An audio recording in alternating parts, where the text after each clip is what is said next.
Hello दोस्तों, नमस्कार। कैसे हैं? उम्मीद करती हूँ बहुत अच्छा होगा। दोस्तों हम भी ठीक ठाक है, मस्त स्वस्थ है।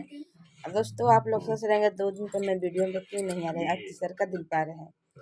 दोस्तों तो इस मेरा तबीयत भी सही नहीं थी, इसलिए नहीं थे दोस्तों। तबीयत का कारण क्या था दोस्तों, किसी किसी ने दोस्तों झगड़ा लड़ाई ऐसी खूब डाल रहे हैं हम लोग ने, इसलिए ज़्यादा हम लोग टेंशन में थे दोस्तों।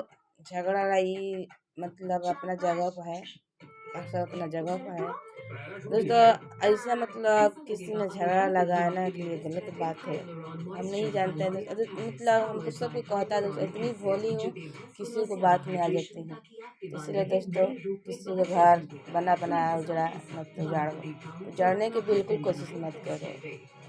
तो दोस्तों बहुत दोस्तों मेरा पति जी उसमें बहुत प्रचंड है, किसी को बात में आ जा रहे हैं झगड़ा लड़ाई करने के लिए।